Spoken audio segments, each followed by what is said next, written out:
Assalamu alaikum warahmatullahi wabarakatuh. Akkam jirtu? Guyyaa har'aa obboleessa keenya Abdii Raggaasaa biratti argama. Obboleessi keenya qaaliin kuni bifuma duuba kootti agartan kanaan qaamni isaa gubatee jira. Haa ta'u malee garuu obboleessi keenya Abdii Raggaasaa haala kanaan ciisee asitti arguu baay'ee natti dhaga'amee jira. Jaallattoonni isaa, dinqisiifattoonni isaa, obboloonni koo biyya garaagaraa jirtan maaloo Abdii, obboleessa keenya Abdii deemii nu dubbisi, obboleessa keenya Abdii deemii nu gargaarsi. Poostiin duraan maxxansi keessatti ati maaliif deemtee waraabnaan jettanii turtan.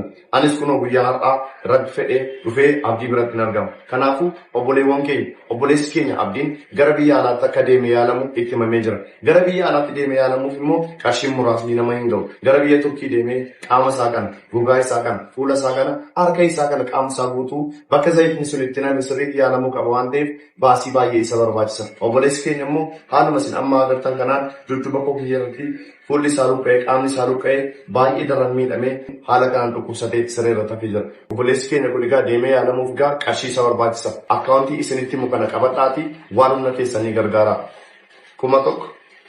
1,044 57 Duwwaa 3 9 Duwwaa 8 Abdii Raggaasaa Baqqalee. Warri Feesbuukis, warri Yuutuubis, warri Tiiktookis obboleessa keenya kana amma dandeessan waan humna keessanii namoonni baay'ee viidiyoo kana ilaaluu dandeessu. Hanga miileenaatiin ilaalamuu danda'a viidiyoon kun garuu 1,100 2,200 500 waan humna keessanii yoo gargaartan obboleessa keenya guyyaa gabaabaa keessatti gara biyya alaatti erguu dandeenya waan ta'eef waan humna keessanii gargaara. Namoonni immoo gargaaruu hin dandeenye viidiyoo kana sheer gochuudhaan namoonni biroo akka gargaaran taasisaa. Galatoomaa ulfaataa. Assalaamu alaikum warahmatullahi wabarakatuh. Akkam jirtu? Guyyaa har'aa obboleessa keenya Abdii Raggaasaa biratti argama.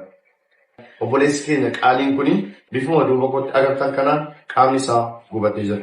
Haa ta'u malee garuu obboleessi keenya Abdii Raggaasaa haala kanaan ciisee asitti arguu baay'ee natti dhaga'amee jira. Jaallattoonni isaa, dinqisiifattoonni isaa, obboloonni koo biyya garaagaraa jirtan maaloo Abdii, obboleessa keenya Abdii deemii nu dubbisi, obboleessa keenya Abdii deemii nu gargaarsi.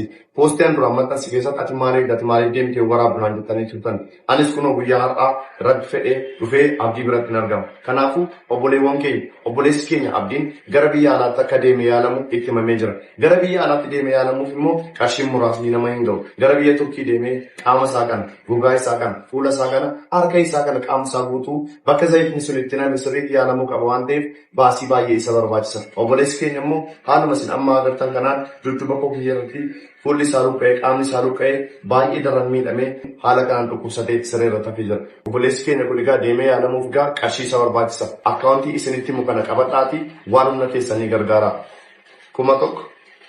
1,044 57 Duwwaa 3 9 Duwwaa 8 Abdii Raggaasaa Baqqalee. Warri Feesbuukis, warri Yuutuubis, warri Tiiktookis obboleessa keenya kana amma dandeessan waan humna keessanii namoonni baay'ee viidiyoo kana ilaaluu dandeessu. Hanga miileenaatiin ilaalamuu danda'a viidiyoon kun garuu 1,100 2,200 500 waan humna keessanii yoo gargaartan obboleessa keenya guyyaa gabaabaa keessatti gara biyya alaatti erguu dandeenya waan ta'eef waan humna keessanii gargaara. Namoonni immoo gargaaruu hin dandeenye viidiyoo kana sheer gochuudhaan namoonni biroo akka gargaaran taasisaa. Galatoomaa ulfaataa.